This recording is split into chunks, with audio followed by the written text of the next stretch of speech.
Pero paano kung mangyari mismo sa harap mo ang nakawang ito? Ano ang magiging reaksyon mo? Yan ang hugot ng ating eksperimento.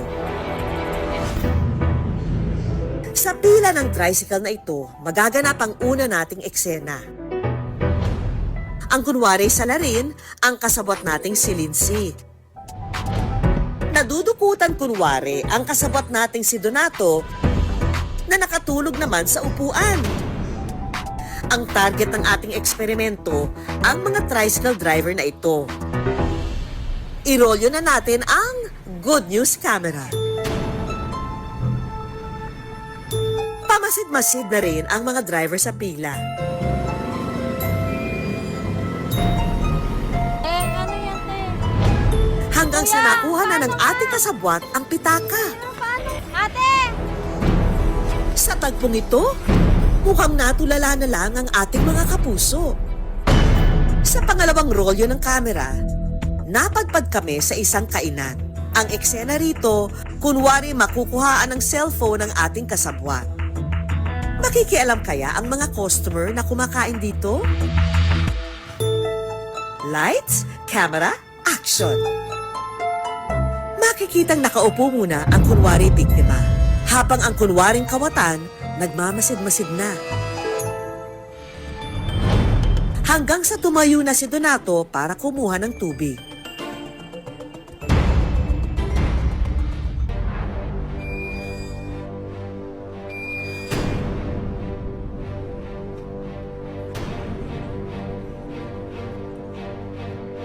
Pagbalik ng kasabwat sa kanyang pwesto, wala na ang kanyang cellphone. Ate, sandali. Hindi napasin cellphone ko dito. Cellphone ko dito, iniwan ko kasi muna akong tubig. Sumali na rin sa usapan ang mga customer.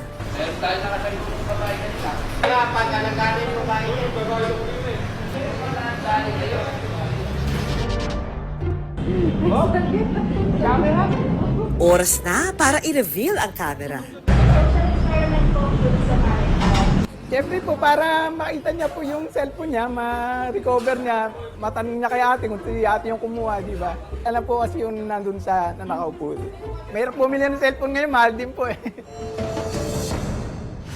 At para sa huling eksena, nag-ikot-ikot pa ang Good News team hanggang sa target lock. Itong si Kuya na nagtitinda ng saging. Nirolyo na namin ang camera. Pwede makayo po? Medyo parang inaantok ako. Thank you ah. Oo, kasi wala pa yung ni-thank you.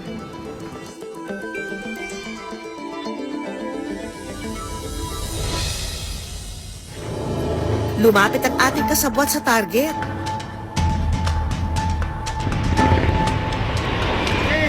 Sabay dukot sa bag ng natutulog na kasabwat.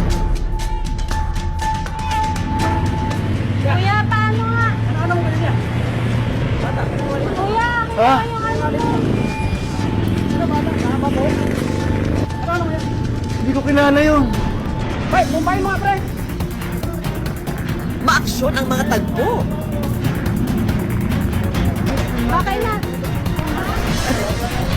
Pero social experiment lamang po.